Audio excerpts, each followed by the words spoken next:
여러분, 우리는 하나님의 형상이 회복된 사람들입니다. 그러니까 육으로 사는 사람과 영으로 사는 사람은 본질 자체가 달라요. 그래서 생각이 다르고 말이 다르고 따라서 행동이 다릅니다. 겉으로 보기에 행동이 비슷해 보일 수 있습니다. 하지만 목적은 전혀 다릅니다. 그렇기 때문에 여러분, 우리 됨에 가장 정직하게 살리라 마음 먹으셔야 됩니다. 여러분과 말씀을 나누었듯이 그것이 쉽다고 말씀드릴 수는 없습니다. 우리의 육은 보이는 세계를 중심으로 보면서 살고 있기 때문에 여러분, 보면서 사는 사람이 보이는 세계의 욕심을 가지지 않을 수는 없어요. 그런데 무엇을 위한 욕심인가가 본질적으로 달라야 된다는 자각은 있어야 되는 겁니다. 이 자각이 없다는 것은 내 안에 성령의 감동하심이 없다는 뜻이 되니까 나에게는 아직 참된 지식이 회복되지 않았다라는 증거가 될 수도 있단 말입니다. 그렇기 때문에 이 부분은 대단히 중요한 부분이에요. 제가 그래서 창세기 강의를 시작하고 비슷한 내용을 조금의 시각과 혹은 그 위아래의 차이를 두어가면서 여러분들과 말씀을 좀 차분차분 좀 나누려고 하고 있는 겁니다. 이 기초가 어떻게 세워지느냐에 따라서 이 위에 어떤 말씀이 올바로 세워질 수 있느냐가 결정되니까요. 굉장히 중요해요. 주님께서는 이것을 산상보훈에서 뭐라고 말씀하셨어요? 나중에 하나님의 말씀을 듣고 순종하는 자는 반석 위에 세운 집 같고 그렇지 않은 사람은 모래 위에 세운 집 같다. 여러분, 집은 똑같아 보일 수 있어요. 집이 똑같아 보일 수 있다니까요. 그런데 어디 위에 서 있느냐에 따라서 본질이 다른 거죠. 본질이 다른 거예요. 이 차이를 영의 눈이 열린 사람은 봐요. 네가 어디에 서 있구나. 또는 내가 지금 이 내 생각이 모래 위에 세운 집에서 나온 생각이구나. 예수 그리스도라는 반석 위에 세운 집에서 나온 생각이구나. 몰라요? 알 수밖에 없어요. 거듭난 사람은 그걸 모르면 거듭난 게 아니거든요. 그렇기 때문에 하나님의 형상과 지금 성경을 어느 기초에서 우리가 출발하고 있는가를 여러분 지금 민감하게 체크하시면서 따라와 주시기를 제가 부탁을 드립니다. 이 부분이 제대로 다루어져야 이제 창세기 12장으로 넘어가면서 하나님의 백성을 하나님이 찝어내시면서 무슨 일이 벌어지는가에 대해서 그 이면의 얘기를 들을 수 있어요. 여러분들이 아브라함의 겉모습을 보는 사람들은 아브라함이 하나님께 복을 받아서 돈을 얼마나 가지게 되었는가를 봐요. 그런데 아브라함이 어떤 영적인 세계 속에서 살았는가를 정말 볼 줄 아는 사람은 아브라함의 모습을 보면서 히브리서 11장이 떠올라요. 히브리서 11장에 뭐라고 기록되어 있죠? 여러분, 아브라함에 대해서 제가 칼럼으로 여러분들께 말씀을 드렸습니다만 아브라함은요, 자기가 도시국가를 이룰 수 있을 정도로 충분한 세력을 가지고 있었어요. 아브라함이 롯을 구출하러 가기 위해서 동원했던 자기 집에서 길리운 자라고 얘기했거든요. 훈련받은 자, 그리고 자기하고 동행하는 사람입니다. 318명. 여러분, 아브라함이 318명이 왜 필요하죠? 아브라함이요, 318명과 더불어서 가가지고 싸운 대상이 누구였냐면 그돌라오메를 비롯한 팔레스타인 지역에서 강력한 네 도시 연합국가였습니다. 그 연합국가의 군대들과 싸워서 그들을 성경의 표현대로 하면 처부수고 롯과 빼앗겼던 모든 재물을 다 찾아온지라 이래 되어 있어요. 여러분 간단하게 생각해 보세요. 그렇게 싸움에 나아갈 사람이 318명이에요. 그러면 가족이란 얘기죠. 장성한 사람인 겁니다. 가족이면은 318명의 부인이 있고 자녀 둘만 계산해 보세요. 그럼 몇 명입니까? 사람 명수로만 2000명 정도 되는 거죠. 여러분 아브라함이 함께 장막 생활하면서 옮겨 다녔던 인원수가 2000명 정도 되는 거예요. 그러면 엄청난 사람들이죠. 엄청난 사람들이에요. 근데 여러분 그러면 이상하지 않아요? 왜 아브라함은 성을 짓고 정착할 생각을 안 했을까요? 왜 안 했죠? 왜 떠돌아다녔죠? 아브라함의 이 행동을 통해서 아브라함이 살고 있는 영적인 세상을 볼 수 있으셔야죠. 그렇죠?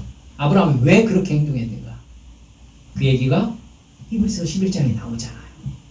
이는 그가 무너지지 아니할 하나님이 주실 영원한 성을 바랐기 때문이다. 즉 아브라함에게는요 창세기 12장 이후부터 아브라함의 궁극적인 목적이 뭐였느냐면은 주님께서 주실 영원한 새 예루살렘에 있었다는 거예요. 아브라함의 목적이. 히브리서 11장은 엄청난 점프를 하고 있어요. 엄청난 점프를 하고 있다. 히브리서 11장 그 인물들이 쭉 나열되어 있는데요. 여러분 한번 주의 깊게 읽어보세요. 도대체 이분들이 어떤 믿음을 가지고 살았다고 히브리서 11장이 기록하고 있는지.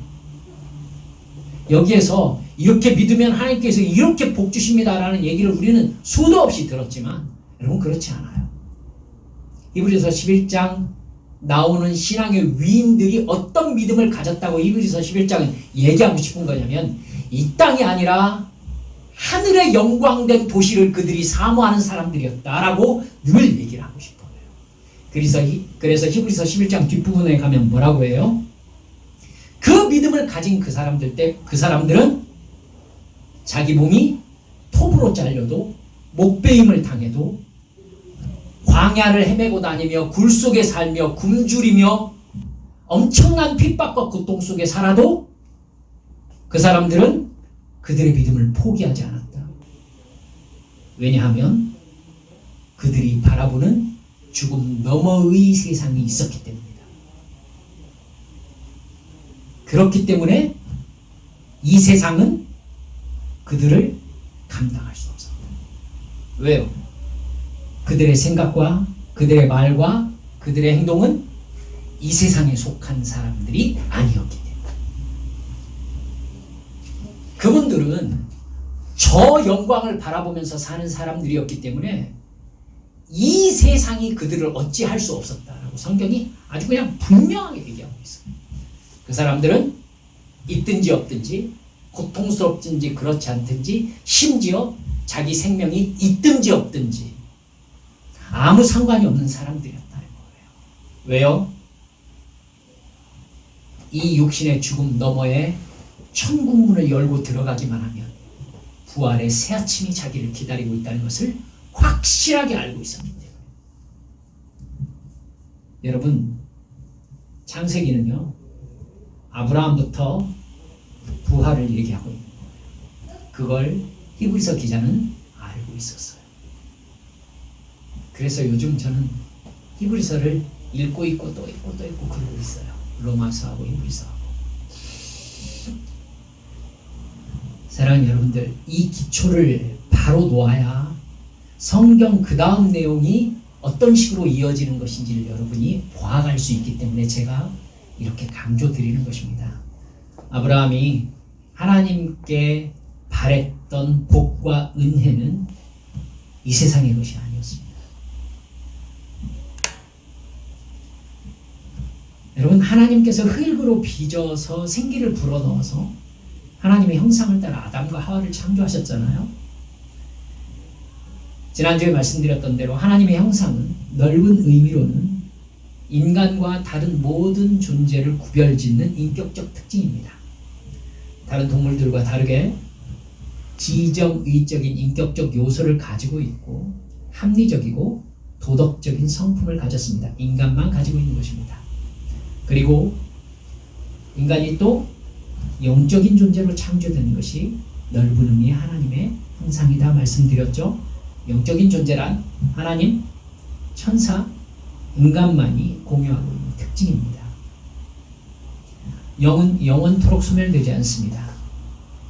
인간이 흙으로 만들어진 육의 생명이 다하는 날, 하나님께 속한 사람은 천국에서 새로운 몸을 입고 영원히 하나님과 사랑의 관계 속에서 살아가게 됩니다.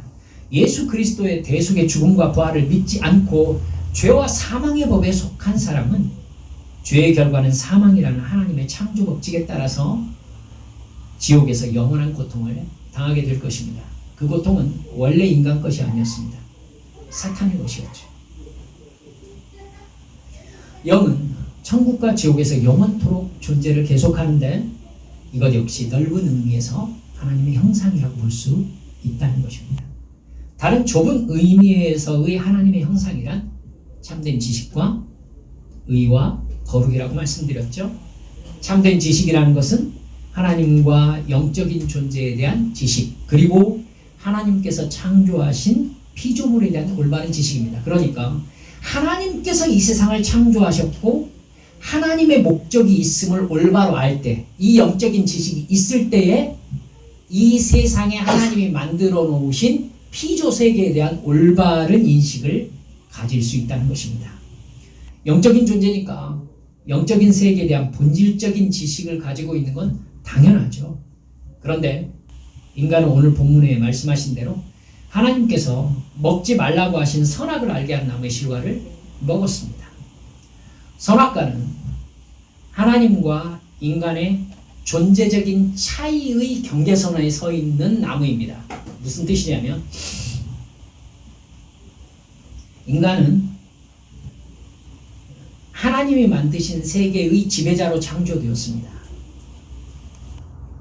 그래서 이름 짓는 행위에 대해서 의미를 여러분과 말씀을 나누었었죠. 모든 동물의 이름을 아담이 지었다라고 성경이 얘기하고 있고요. 하나님께서 우리의 형상을 따라서 인간을 만들고 그들을 통하여 우리의 피조 세계를 다스리게 하자라고 얘기하시는 것을 볼 수 있습니다. 여러분, 그렇기 때문에 인간은 스스로를 조물주처럼 착각하기에 아주 좋은 조건에 있었다는 말입니다. 그렇죠? 그런데 인간은 무엇을 볼 때마다, 선악을 알게 하는 나무의 실과를 볼 때마다 자기가 피조된 존재라는 것을 깨달아 알 수밖에 없었죠. 하나님이 하나님의 목적을 따라 나를 창조하셨다라는 걸 인정할 수밖에 없었던 거예요. 저걸 먹는 날에는 나는 죽는다. 그러니까 너는 신이 아니다. 너는 하나님이 될 수 없다. 라는 걸 선악을 알게 한 나무의 실과를 바라보면 언제나 인식할 수밖에 없었던 겁니다. 근데 인간이, 또 사탄이 그 경계선을 무너뜨리려고 그 경계선에 있는 선악과를 자기가 따먹어 버린 것이죠. 무슨 욕구입니까? 내가 당신의 피조물로 살고 싶지 않다라는 의미죠. 나 스스로 존재하고 싶다. I am who I am이 되고 싶은 거예요. 여러분, 선악과를 따먹지 않는다는 것은 아담과 하와가 선악의 기준을 하나님께 의지하고 있다는 증거죠. 좋고 나쁨의 기준이 나에게 있지 않고 하나님에게 있음을 인식하고 있다는 뜻입니다. 나를 만드신 분이 하나님이심을 알고 있다는 것이 선악과를 따먹지 않는 행동의 의미죠. 그래서 자기가 하나님을 사랑하고 하나님을 경배하고 하나님을 위해 존재하는 존재라는 것을 알고 있다는 뜻이죠. 근데 선악과를 따먹었다는 것은 선악의 기준을 하나님에게서 나에게로 옮긴 거죠. 그래서 하나님께서 나를 만드셨지만 나는 하나님을 위해 존재하는 게 아니라 나를 위해 존재하겠다는 선언이죠. 내 이익이 선이고 내 기분 좋은 게 선이고 내 손해가 악이고 내가 기분 나쁘면 악이라는 선언인 겁니다. 내 삶에서 하나님을 제거했다는 뜻이죠. 그 결과 인간은 하나님이 말씀하신 대로 사망을 맞이했습니다. 인간을 만드실 때 흙으로 육체를 만드시고 하나님의 숨을 불어넣어서 영과 육이 합해진 생명이 되게 하셨습니다. 살아있는 생명체가 그렇게 구성되었어요. 근데 하나님께 반역한 사탄의 말을 듣고 하나님을 반역함으로 그의 영이 죽고 말았습니다. 에베소서 2장 1절 말씀에 그는 허물과 죄로 죽었던 너희를 살리셨도다 이렇게 적혀 있지요. 예수님의 대속의 죽음과 부활을 믿기 전에 인간은 어떤 상태였다? 죽음의 상태였음을 알려주는 말씀입니다. 영혼이 죽었을 때의 좁은 의미의 하나님의 형상인 참된 지식과 의와 거룩은 사라졌습니다. 하나님이 만드셨는데 하나님과 단절되어서 하나님의 형상을 잃어버린 채 하나님과 상관없는 죄악의 본성만 살아있는 상태가 된 겁니다. 즉 아담과 하와가 선악과를 따먹고 맞이한 상태가 바로 그 상태인 것이죠. 그래서 그것을 먹는 날에는 너희가 반드시 죽으리라 이렇게 말씀하셨던 겁니다. 그 후손인 모든 인간들 역시 영이 죽어버린 상태인 것이죠. 영이 사라졌다는 의미가 아닙니다. 하나님에게서 주어진 영이 그의 육체를 지배해야 하는데 영이 죽은 상태니 하나님의 형상을 상실한 채 육만 있는 상태인 것이죠. 나를 존재하게 하신 하나님과의 관계가 끊어진 상태인 겁니다. 영적인 존재와 영적인 세상을 인식할 수 없는 상태. 하나님과 천국과 영생과 지옥과 멸망을 전혀 인식할 수 없는 상태인 거죠. 예수 안 믿는 사람들은요, 이거에 대해서 완벽하게 무식해요. 알 수가 없어요. 하나님이 보시기에는 이 세상에 살고 있지만 이미 죽은 상태인 거죠. 영은 죽었으니 육체의 본성이 이끄는 대로 살아가는 단순한 육체일 뿐인 겁니다. 여러분, 자, 이쯤에서 지금 제가 방금 설명한 것이 죽음 중에서 무슨 죽음을 설명한 것이라고 생각됩니까? 영적인 죽음입니다. 여러분, 죽음에는 세 가지가 있습니다. 바로 지금 제가 영적인 죽음을 설명했습니다. 자, 두 번째로는요, 인간에게 육체의 죽음이 있습니다. 죄악의 결과로 역시 주어진 것입니다. 하나님이 인간에게 내리신 조치죠. 하나님이 진흙으로 빚어서 인간을 만드셨는데 죄를 지어 하나님께 반역한 아담과 하와에게 너희들의 생명이 다하는 날 너희는 죽어서 다시 흙으로 돌아갈 것이다 이렇게 말씀하셨습니다. 그것이 육체의 죽음입니다. 영이 죽어버리고 죄악의 본성만 남아있던 육체가 늙고 병들어 죽는 겁니다. 그때 육체로부터 영이 분리됩니다. 육체는 흙으로 돌아갑니다. 이게 바로 육체의 죽음이지요. 마지막 세 번째 죽음은요, 영원한 죽음이 있죠. 영원한 죽음. 영원한 죽음은 예수님의 대속의 죽음과 부활을 믿지 않으므로 영이 죽은 상태로 육체의 죽음을 맞이한 사람이 죽음 너머에 영원토록 하나님과 분리되는 지옥의 형벌의 상태. 이게 바로 영원한 죽음입니다.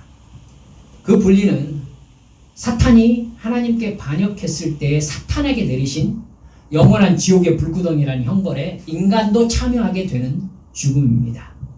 하나님을 반역한 사탄의 죄에 동참한 존재로서 죽은 영으로 살았기 때문에 첫 번째 영혼의 죽음 말씀드렸죠. 죽은 영으로 살았기 때문에 사탄과 함께 영원한 죽음을 맞이해서 지옥의 형벌을 맞이하는 것입니다. 이 세상에서 육체가 살아있을 때에는 영적인 죽음이라고 했으나, 육체가 살아있으나 영이 죽어있는 상태. 그랬는데 이제 육체도 죽었어요. 그러니까 육체가 흙으로 돌아갔으니까 영혼이 완전하게 죽는 영원한 심판이 실행되는 것입니다. 존재의 소멸을 얘기하는 게 아니에요.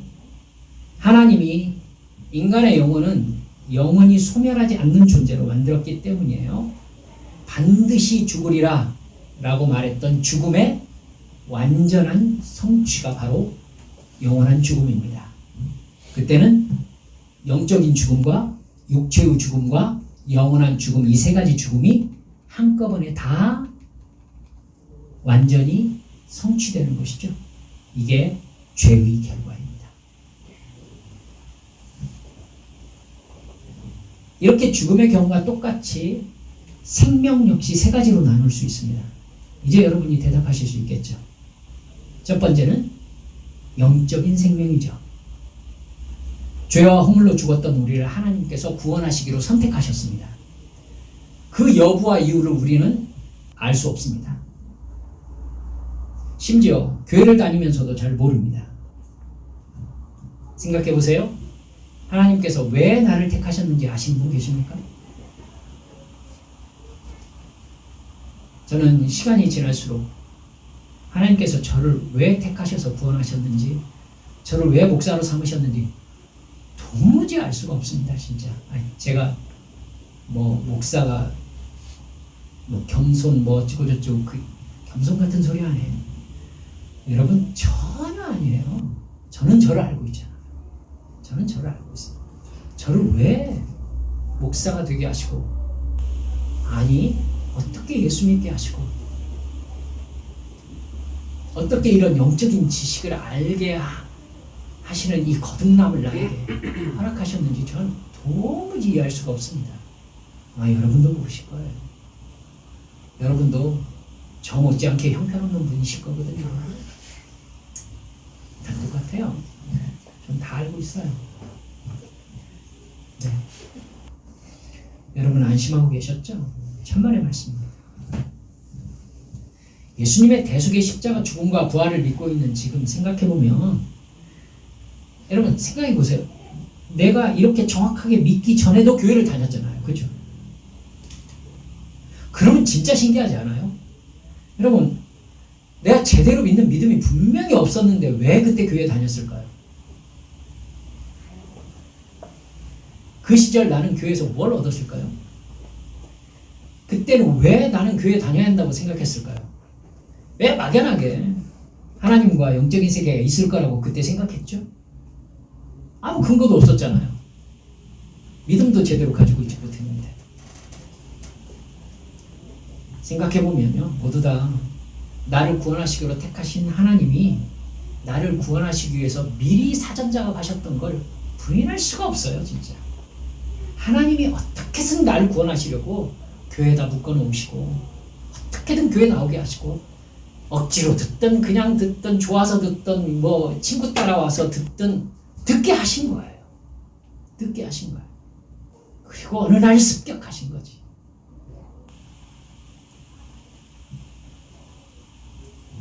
어느 날 예배 시간에, 어느 날 기도 시간에 성경을 읽다가 뭣도 모르고 따라갔던 수련회에서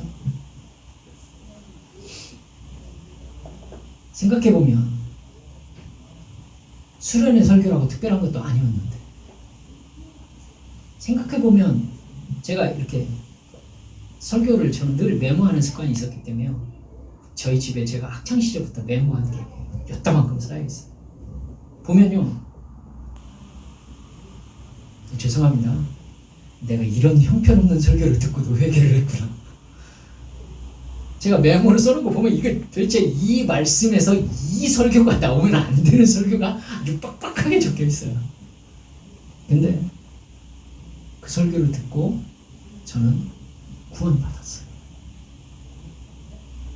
그러면 그게 설교자의 뛰어남인가요? 설교자의 능력인가요? 저는 그래서 알아요. 제가 여러분을 구원시킬 수 없다는 걸. 하나님이 구원시켜 주신 거예요. 하나님이 우리 귀에 복음을 때려 박으신 거예요. 하나님이 하신 거예요. 능력 있는 목사를 만나서가 아니에요. 하나님이 어느 날 말도 안 되는 얘기를 하는 어떤 집회에 갔었는데도 거기에서 생명의 말씀을 하나님께서 추리셔서 우리 귀에 때려 박으신 거라고요. 그러니까 은혜. 그러니까 은혜. 갑자기 하나님이 계시다는 걸 알게 됐어요. 예수 그리스도의 십자가 대속의 죽음과 부활이 믿어졌어요. 여러분, 이게 기적이에요. 믿어진 게 기적이라고. 내가 죄인임을 갑자기 알게 됐어요. 내 죄를 회개하게 되었어요. 성령님께서 나에게 임하신 거죠. 그 순간 여러분, 죄와 허물로 죽었던 나의 영이 살아나는 것입니다. 하나님이 계시다는 걸 확실히 알게 됐어요. 천국과 지옥과 영생과 천사와 사탄이 있다는 걸 알게 됐어요. 내가 새 생명을 얻은 거예요. 하나님이 나를 창세전에 택하셔서 구원하셨다는 사실을 이제야 알게 된 겁니다. 내가 알지도 못했고 계획하지도 않았기 때문에 이게 완전히 하나님의 은혜라는 것을 깨달아 알고 있습니다. 지금. 옛날에는 내가 그래도 다른 사람보다 기도를 많이 해서 신앙에 열심히 있어서 하나님이 나에게 은혜를 주셨다라고 생각했는데 천만의 말씀 만만의 콩떡이라는 것도 알게 되었어요. 영적으로 살리심을 받은 거예요. 여러분, 이게 바로 영적인 생명입니다. 두 번째, 또 어떤 생명이 있어요? 육체의 생명이 있습니다. 이건 따로 설명할 필요가 없죠. 살아있는 이 생명을 육체의 생명이라고 하니까. 그런데 이 육체의 생명 가운데 살아있는 이 순간이 우리에게 삶으로 인식되어 있기 때문에 육체의 생명이 대단히 중요한 부분이에요. 여러분, 우리는 죄인으로 태어나요. 그렇기 때문에 육체의 생명이 나에게 주어졌다는 것은 무슨 의미냐면요, 예수님을 믿어서 영생을 받아서 하나님과 영원한 사랑의 관계 속에서 살아갈 기회가 주어졌다는 뜻이에요. 차라리 이게 없었으면 좋겠어요? 그럼 존재 자체가 없는 거죠. 하나님이 구원하시지 않기로 작정한 사람도 물론 있습니다. 저는 하나님 불공평하다고 엄청나게 학창시절부터 선생님하고 싸웠었습니다. 그래서 공부하다가 선생님이 승질나가지고 화를 내셨는데요. 제가 그때는 이순신 장군이 신적인 존재잖아요. 왜 그 양반이 지옥에 갔느냐 막 싸웠죠. 설명을 못 하시더라고요. 그래서 나 하나님 불공평하다고 생각한다. 그 사람들한테는 기회 자체가 없었지 않느냐. 저 뭐라고 했었죠. 여러분도 가끔가다 가지는 질문 아닌가요? 제가 좀 유별난 면이 있나 봅니다. 여러분, 그러나 이걸 기억하세요. 하나님이 구원하시지 않기로 작정한 사람에 대한 상황을 인간이 알 수 없는 영역에 두셨습니다. 그래서 하나님을 시비할 수 없습니다. 이거에 대해서 시비하는 사람이 있을 것을 성경은 우리에게 대답하고 있습니다. 여러분, 토기장이 얘기를 아시잖아요. 토기장이 마음대로 그릇을 만들고 내 마음에 드는 것을 내 용도에 따라 쓸 자유가 있으신 거죠. 내 마음에 안 들어서 깨는데 그거에 대해서 시비할 자가 누가 있느냐 이렇게 얘기하잖아요. 그렇죠. 그래서 하나님 왜 이렇습니까? 라고 시비할 수 없는 영역이 분명히 있어요. 그건 조물주 하나님이시기 때문에. 여러분, 근데 감사한 것은 그건 하나님의 시점이라는 거예요. 하나님은 그것을 누구에게도 알게 하지 않으셨어요. 너는 선택받지 않았어 라고. 여러분, 하나님께서 심지어 가룟 유다에게도 가룟 유다가 하나님 예수 그리스도를 부인하고 팔아 넘길 사람인 것을 하나님께서는, 하나님이신 예수님은 여러 번 얘기하셨어요. 근데 그 의도가 무엇인지 우리는 사실 성경을 보면서 정확하게 알 수 있어요. 여러분, 있어요? 나와 함께 그릇에 손을 넣는 자가 나를 팔리라. 그릇을 넣는데, 그릇에 손을 넣는데, 그때 가룟유다는 그 말을 듣고도 같이 손을 넣었어요. 그렇죠? 저 같으면 안 넣죠. 나와 함께 그릇에 손을 넣는 자가 나를 팔 것이다라고 말씀하셨는데 왜 그 그릇에 손을 넣겠어요? 여러분 같으면 넣어요? 근데 가룟유다는 넣어요. 지금 무슨 일이 일어나고 있는지를 모르는 거예요. 여러분 그런 거에 대해서 전혀 시비를 걸고 싶지 않으시군요. 왜 넣었죠? 그리고 물어봐요. 주여 전이니까? 전이니까? 봐요. 제자들 중에 무슨 일이 일어나고 있는지 한 사람도 아는 사람이 없었어요. 심지어 가룟유다 본인도 몰랐어요. 지금. 그렇죠? 즉 하나님께서 누구를 택하셔서 하나님의 일을 하고 계시는가에 대해서는 전적으로 하나님의 영역에 두셨다는 것입니다. 그걸 본인도 알 수 없어요. 하나님의 영역에 두신 이야기를. 성경에는 그런 부분이 의외로 많습니다. 하나님의 그런 택함과 예정을 왜 말씀하신 걸까요? 그렇다면 왜 말씀하신 걸까요? 이걸 이유를 알면은 여러분들이 하나님께서 왜 택함과 예정에 대해서 성경에 얘기하고 있는지를 답할 수 있겠죠? 하나님이 왜 그 얘기를 하신 거냐면요.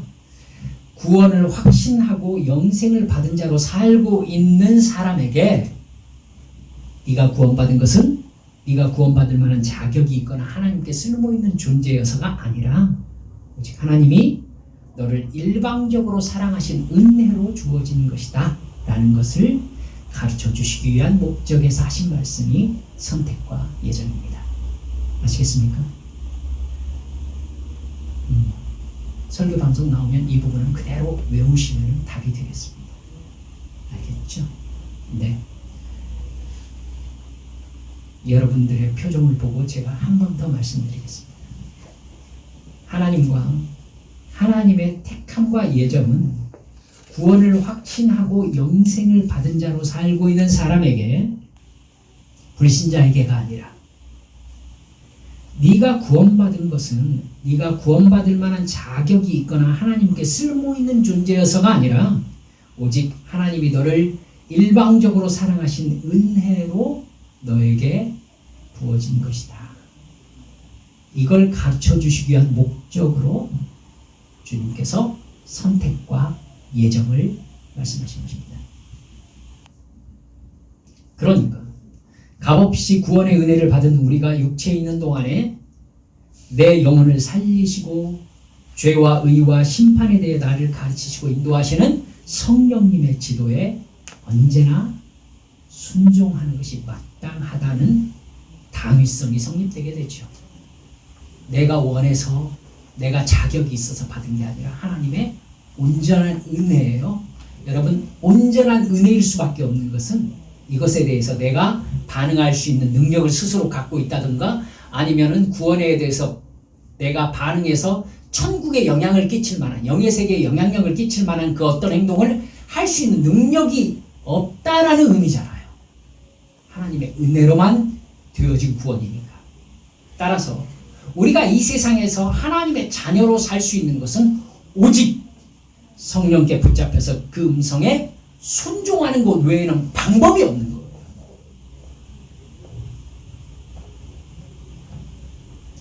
내가 예수 믿는 사람의 증거를 가지고서 그 은혜에 살고 있는지 늘 점검하면서 내 육체에 새겨져 있는 죄악의 본성과 싸워야 된다는 것이죠. 이미 예수를 믿는 사람은 옛사람이 십자가에 못 박혀 죽었습니다. 그래서 죄에 저항할 수가 있습니다.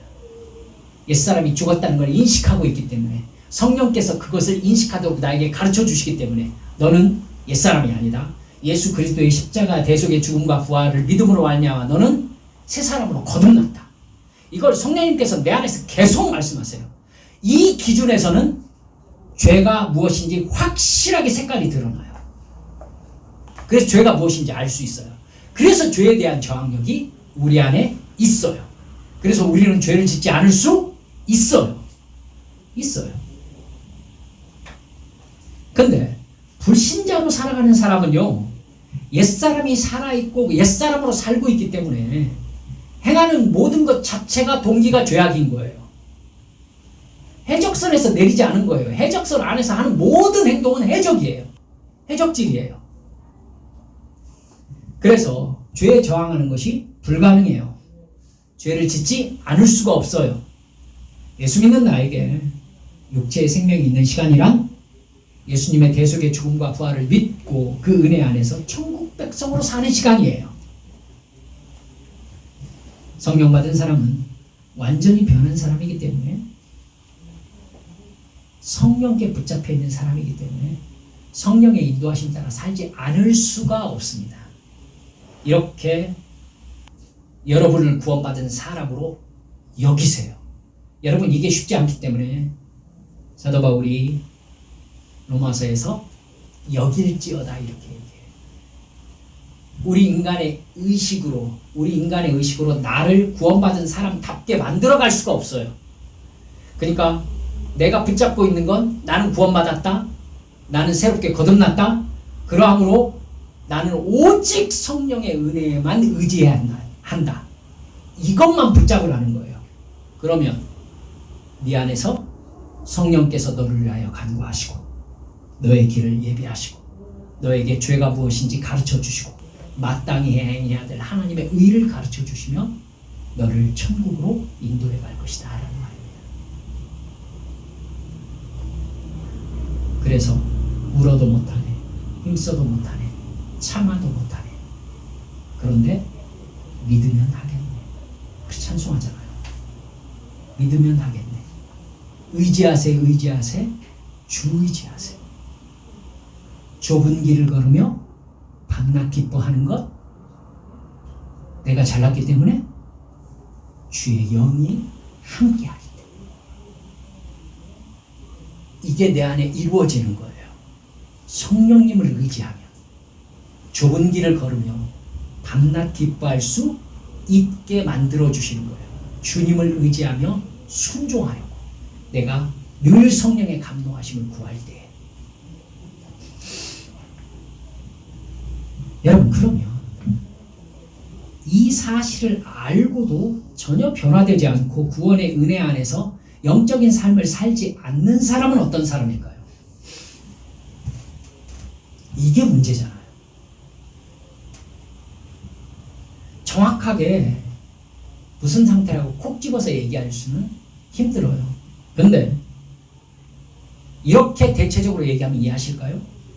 머리로만 이해할 뿐 영적으로 살리심을 받은 성령의 역사를 실제로는 경험하지 않은 사람일 가능성이 높아 보입니다. 그런 사람들도 넓은 의미의 하나님의 형상인 합리적인 이성과 도덕성을 가지고 있기 때문에요, 양심의 가책에 따라서 죄책감을 느끼기도 합니다. 그리고 동정심과 감사에 대해서 감정적인 반응을 보일 수 있어요. 사람이니까. 그 와중에 눈물을 보일 수 있어요, 없어요? 있어요. 여러분, 있어요. 조금 더 이제 나쁜 쪽으로 얘기해 볼까요? 인간이 얼마나 이기적이고 사악한 마음을 가지고 있냐면요, 자기가 이익을 얻기 위해서 자기 감정을 조절해서 자기 감정 속일 수 있습니까, 없습니까? 죄송합니다. 있어요. 있다니까요.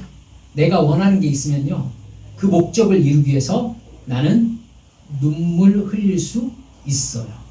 이게 사람의 사악함이에요. 그럴 수 있다니까요. 어떻게 그렇게 잘하냐고요? 너무 자세히 묻지 마세요. 여러분, 내 반응이 인간적인 반응인지 예수님을 믿어서 회개하고 거듭난 반응인지는 나하고 하나님만 알아요. 근데 곧 곧 대놓고 알게 돼요. 예수님을 믿는다는 것은 눈물 이상의 경험이거든요. 거듭났다는 것은 이전 사람이 죽었다는 거예요. 나에게 임하신 성령님을 자연스럽게 인식하기 때문에 이전과 생각의 기준이 바뀝니다. 삶의 방식도 바뀝니다. 영적인 삶을 자연스럽게 살게 됩니다. 하나님께서 인간을 만드실 때 영혼이 육체를 지배하면서 하나님과 사랑의 관계를 맺게 하신 창조의 모습이 부분적으로 회복되는 거예요. 육체 안에 사탄의 유혹을 따라서 지었던 죄의 본성이 새겨져 있거든요. 이 육체가 소멸되기 전까지 죄의 본성은 사라지지 않습니다. 완전히 사라지지 않아요. 그러나 성령의 충만함을 받아서 성령의 감동하심 가운데 살아가면 육체의 욕망을 이기고 죄를 짓지 않을 수 있고 나를 구원하신 예수 안에서 진정한 감사와 기쁨과 행복과 평안을 누릴 수 있어요. 그런 경험을 했다고 생각하는데 실상 예수님을 사랑하는 삶의 모습이 보이지 않는다. 저는 이렇게 얘기하겠습니다. 자기가 구원받았다고 착각하는 불신자입니다. 이런 사람 교회 안에 많거든요. 예수님께서 이 부분에 대해서는 가장 정확하게 말씀하시는 성경 말씀이 마태복음 5장부터 6장까지 딱 말씀하고 있는 산상설교입니다. 산상설교의 주제가 뭔지 아십니까? 우리 잊지 맙시다. 따라서 합시다. 나무는 열매로 알리라. 그렇습니다. 이게 산상설교의 주제입니다. 나무는 열매로 알리라. 나무는 열매로 알듯이 그 사람의 행동은 그 사람이 구원받았는지를 가장 확실히 보여주는 증거입니다. 그 사람이 예수를 믿게 되면 그가 가장 가치 있다고 생각하는 것을 예수님을 믿고 사랑하는 데 사용합니다.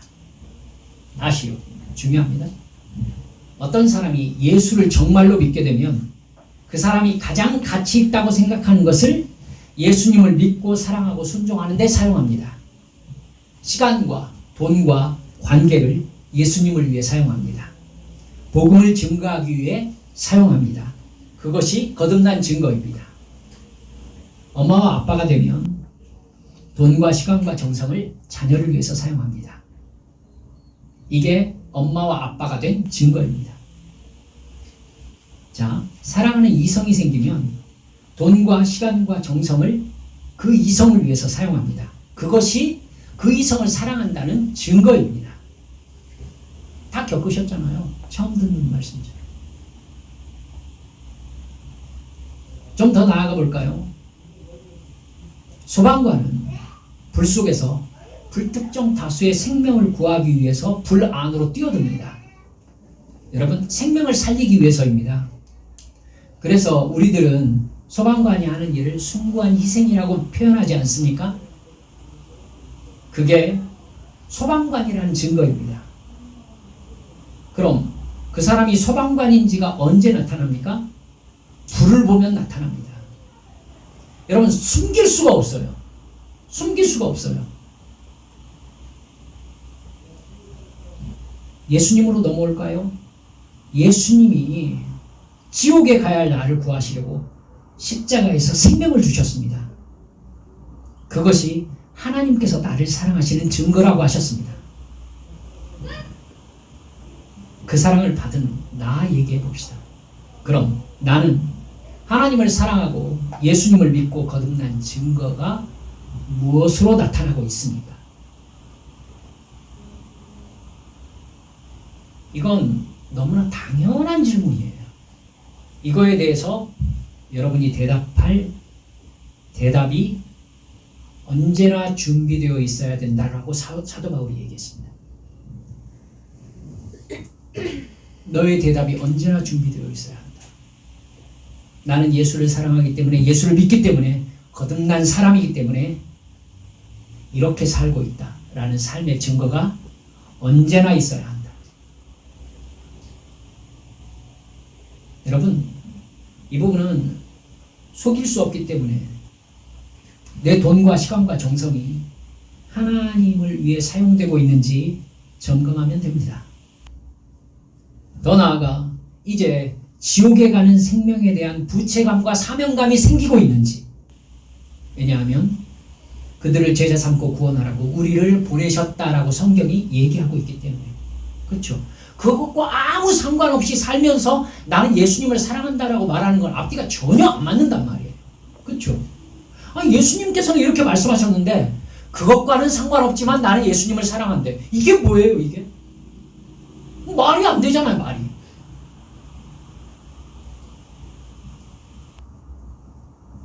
여러분, 우리가 그 사명을 위해서 무엇을 하고 있는지 나를 돌아보면 내가 하나님의 은혜에 믿음으로 반응하고 있는지를 정확하게 답을 낼 수 있습니다. 예수님이 세상을 사랑하셨다면 나도 세상을 예수님의 마음으로 사랑하는 것이 당연하다라고 성경이 말씀하고 있기 때문입니다. 육체의 생명이 있는데 영이 살아있지 않다면 살아있으나 죽은 사람입니다. 이 사람에게 가장 중요한 것이 뭐겠습니까? 진짜 사는 것입니다. 영적인 생명이죠. 영생의 문제를 해결해야 됩니다. 여러분, 교회는 이 문제를 붙잡고 확실하게 얘기해야 돼요. 이 문제. 영생의 문제를 해결했는가? 그 사람이 영생으로 거듭났으면 성령께 붙잡혀가지고 마땅한 하나님의 은혜에 대한 믿음의 반응을 하며 살아가도록 돕고 있는가? 그래서 하나님의 사랑에 대한 그 사람의 삶의 증거가 쌓여져 가고 있는가?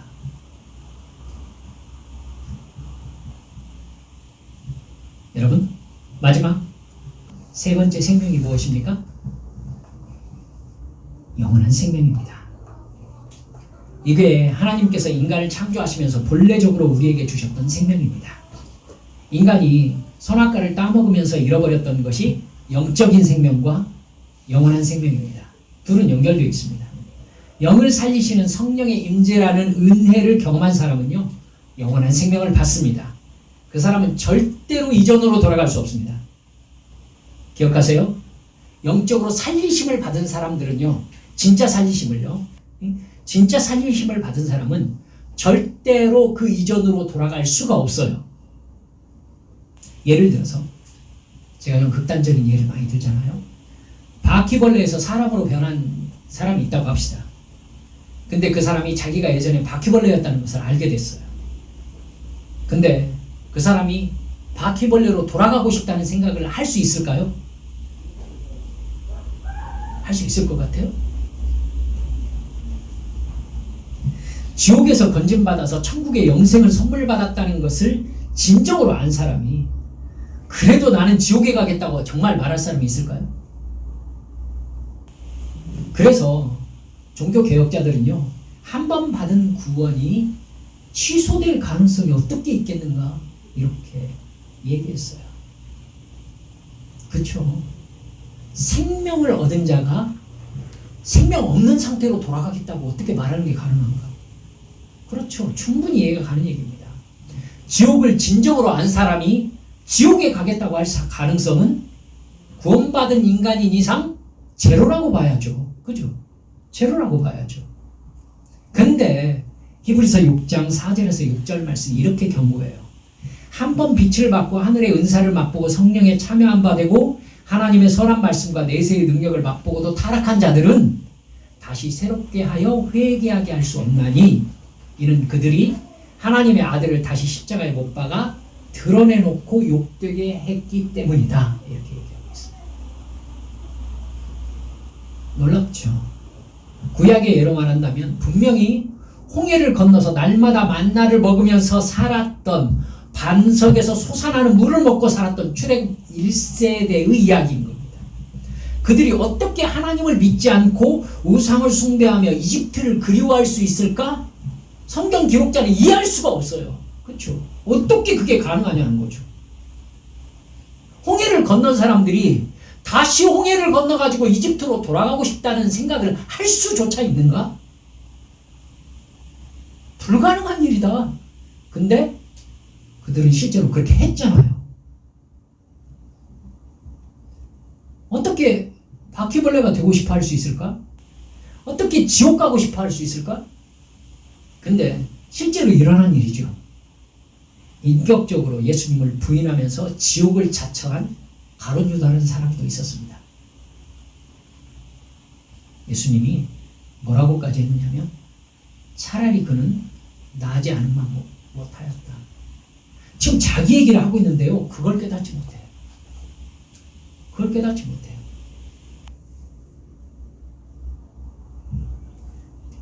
그래서 아직 영생이 성취되지 않고 영생의 약속을 받고 있는 우리에게 가장 중요한 것은 내가 받은 영생의 약속 안에 사는 것입니다.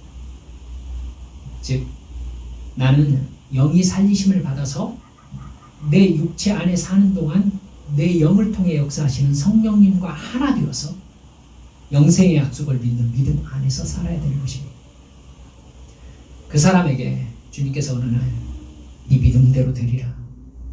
여러분 우리 따라서 해보실까요? 안타까워서요. 따라서 해봅시다. 네 믿음대로 되리라. 네 믿음대로 되리라. 이게 주님께서 우리에게 주시는 가장 큰 복으로 인식되어야 돼요. 네 믿음대로 되리라. 즉 지금 네 믿음대로 되리라라는 말 안에 포함되어 있는 게 무슨 말이냐면은 지금 너와 내가 같은 마음이다 이 얘기거든요. 네 믿음대로 되리라. 주님께서 어느 날 우리에게 그렇게 네가 믿어왔던 대로 될 거야 라고 말할 때 무슨 일이 벌어져야 합니까? 로또가 당첨돼야 됩니까? 로또가 당첨될 줄 믿고 있었기 때문에 이렇게 예수 믿는 사람이 많아가지고는 기독교가 사이비가 돼간 거예요. 아니에요. 네 믿음대로 되리라 라고 주님께서 우리에게 말씀하셨을 때에 육체의 생명과 영혼과 영생이 모두 하나 된 하나님과 진짜 사랑의 관계가 완성되는 부활의 새 역사가 일어나는 것. 이게 우리의 최종 도착지가 아니겠습니까? 그죠? 옛 육체는 다 사라져버리고 이제 죄의 가능성이 제거된 새로운 육체를 그 육체를 덧입기를 그토록 간절히 사모해봤으니 저 영원한 천국의 영광을 그토록 바라보며 소망했으니 예수님을 그렇게 사랑하면서 얼굴과 얼굴을 대하여 볼 날을 그렇게 사모했으니 하나님과 얼굴과 얼굴을 대하여 보면서 나를 사랑하신 그 하나님의 처소에 이르기를 그렇게 사모했으니 주님께서 네 믿음대로 되리라 하는 날 우리가 천국에서 그 영광을 차지하게 된다면 그것처럼 복된 일이 어디가 있겠습니까?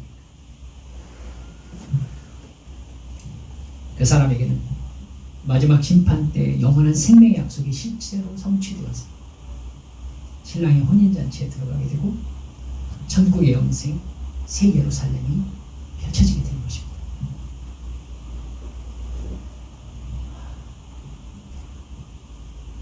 우리에게 영원한 생명의 약속이 성취될 때의 상태는요, 태초에 하나님께서 인간을 만드셨던 상태로 돌아간다는 뜻인가 라는 부분을 마무리하고 말씀을 마치겠습니다. 여러분, 우리가 이제 마지막 천국의 영생이 성취될 때 우리는 아담의 태초에 창조되었던 상태로 돌아가는 걸까요? 여러분, 그때와 본질적인 차이가 생기는데 예수님의 구원 사역으로 우리는 아담이 창조될 때보다 더 높은 상태가 됩니다. 아담이 창조되었을 때 아담은 죄를 짓지 않을 수 있었어요. 그리고 영원히 죽지 않을 수 있었어요. 근데 아담이 죄를 지었어요. 그래서 영이 죽었습니다. 그 후로 아담은 죄를 짓지 않을 수 없는 상태가 되었습니다. 따라서 죽지 않을 수도 없었습니다.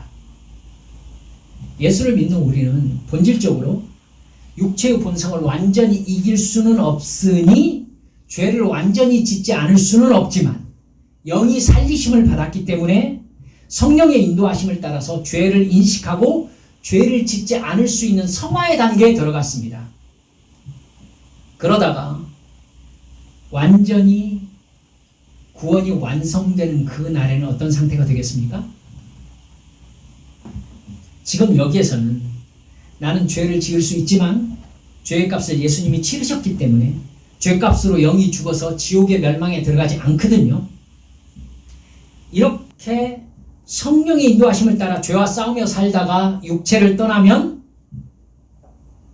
죄악의 본성이 완전히 사라지게 되는 거죠. 육체가 없어졌으니까. 영생이 성취되는 거죠. 예수님처럼 새로운 육체를 입는 거죠. 부활의 상태가 되는 겁니다. 그때는 아담과 어떤 상태가 바뀌는 거예요? 죄를 지을 수 없게 되는 거죠. 아담은 죄를 지을 수 있었지만 죄를 지을 수 없게 되는 거예요. 따라서 영원토록 죽지 않는 영화로운 상태가 되는 것입니다.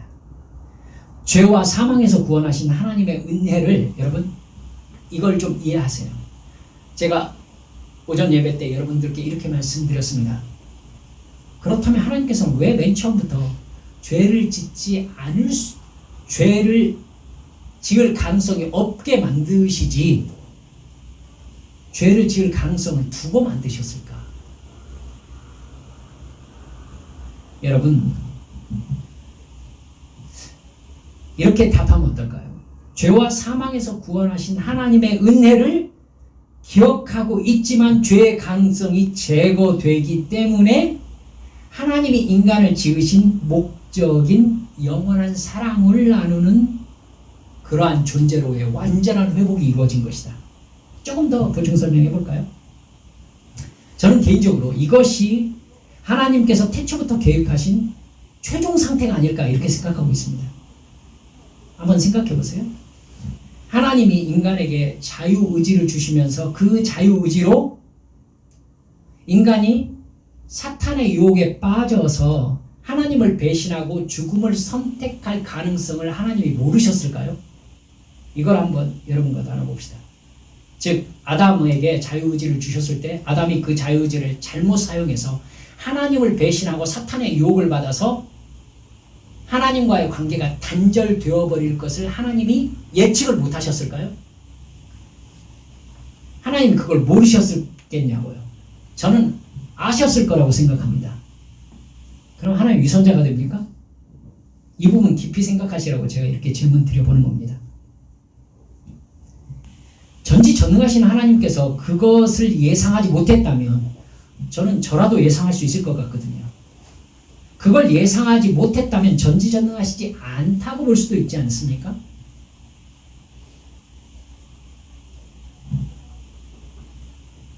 여러분 그래서요. 한번 들어보세요.